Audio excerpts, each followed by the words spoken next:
To make things more exciting, I'm in charge tonight. From now on, you're going to do things when I say. That's how this relationship is going to work." He told her to stop. "I'll give you a new Riley," she said. "Everything's going to be okay." He asked what she did to Riley. "We knew we couldn't both share him. We knew this had to happen eventually." She told Riley to just die. Chris Sumner is the new English teacher. Single dad, fresh start. His daughter Riley is a student at the same school, which she's made very clear she'd prefer to keep quiet. She goes by her mother's last name. The deal? Nobody finds out they're related. Kyla notices him on day one. She's 18, a senior, accepted to Emerson College for journalism. On paper, one of the most put-together students in the school. Focused, organized, a plan for everything. What doesn't show? Her father walked out when she was 6. She's been chasing that shape ever since. Last year, it was a history teacher. Photographs, reports. That teacher lost his job. Kyla told everyone she was the victim. She moved on to a new school. She becomes Riley's best friend inside of a week. Deliberately. Every invitation to hang out is really a chance to be somewhere Chris might appear. Every conversation finds its way back to him. Riley trusts her completely. She shows up for Riley in ways that feel effortless. Always available, always interested, always there. Why would Riley suspect anything? Chris, meanwhile, meets someone. Jess. Grocery store. By the time they reach the parking lot, he's asked her out. He doesn't know yet that Jess is Kyla's mother. The moment Kyla finds out her mother is dating Chris, she moves. She stages a scare at the house. Someone outside, watching, just to get him to stay the night. He ends up on the couch. Another student is watching. Tricia has her own fixation on Chris. She starts sending him inappropriate messages on his phone. Then she goes further.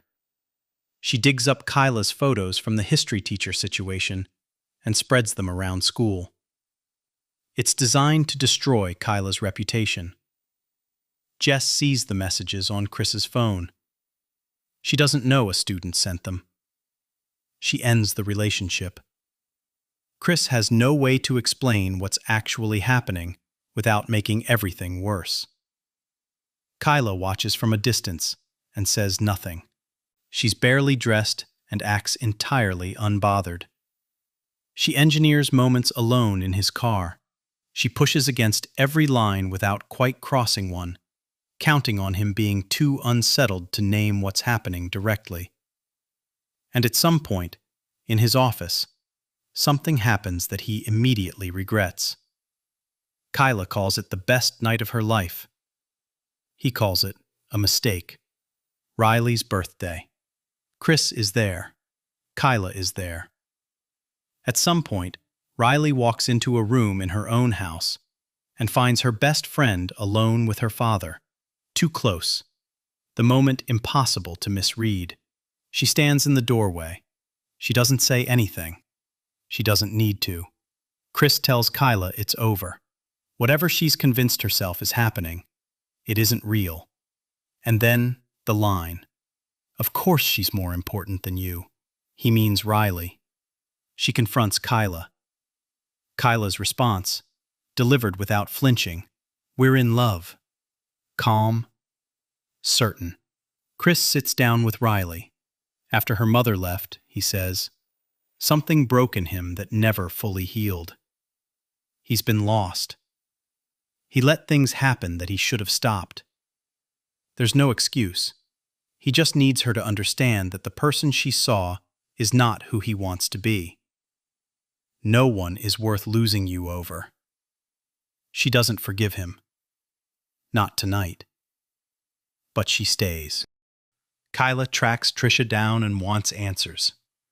She knows Tricia planted those photos. Tricia doesn't deny it. She lost scholarships because of Kyla. She says this openly, proudly. The confrontation turns physical. Kyla ends up with broken fingers and a concussion. Police are called. Riley reports the assault. Tricia is done. In the hospital, Kyla is calm. She apologizes to her mother. She apologizes to Riley. She asks Riley one small favor. Cover the girls' volleyball playoffs with her camera. Broken hand, can't shoot.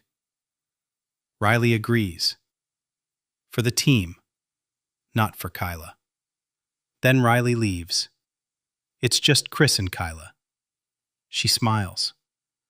She says she's managed to convince everyone, his daughter, her mom, that there was never anything between them. And now, with the one person who might have spoken out completely gone, they can finally just have their little secret all to themselves. Chris stares at her and says there is no secret. There never was. He tells her to get help. Stay away from him and stay away from Riley. If she won't stop, he will clean out his desk tonight and never set foot in that school again. She says he can't do that. He says watch him. He walks out. She calls after him. He doesn't turn around. Chris drives to the school. He leaves a voicemail for Riley. He's in the classroom. Meet him when the game is over. He'll explain everything. He doesn't know Kyla left the hospital the moment he did. Kyla goes to the school. She finds Riley. There's only room for one woman in his life, and it's going to be me. Chris was already in his classroom. Kyla walked in. The lights dimmed. A little mood lighting. He asks what she's doing there. She says she's there for round 2. She has something with her. She calls it a toy. Something to make things more interesting. He tells her to stop. She says no. She says from now on, he's going to do things when she says. That's how this relationship is going to work. She talks about their future, the family they'll build. She brings up the night in his office, something he calls a mistake, like a memory she's polished for months. She says she'll give him a new Riley.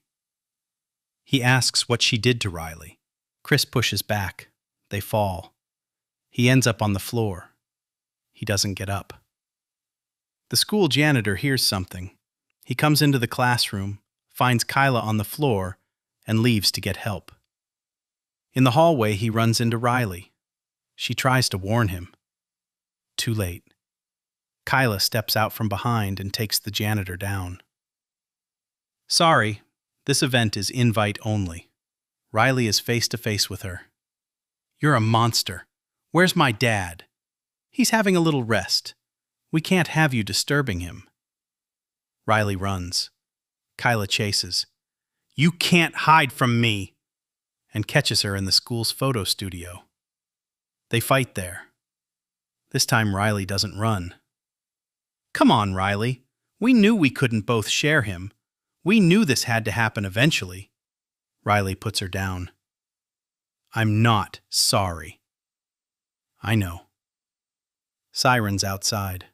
Both of them are taken out by paramedics. Chris is okay. Riley is okay.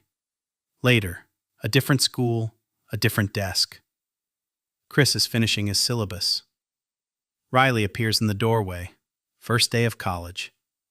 She teases him about his music history lectures. He hands her the keys. She drives away. He watches her go. Some things do get to start over. The film is a Lifetime original from 2018, and it does exactly what these thrillers are built to do. Takes a premise that sounds absurd on paper and plays it completely straight. A student obsessed with her teacher. His daughter is her best friend. The friendship was a plan from the beginning. Subscribe to Black Cat Recapped. We find the ones that got away.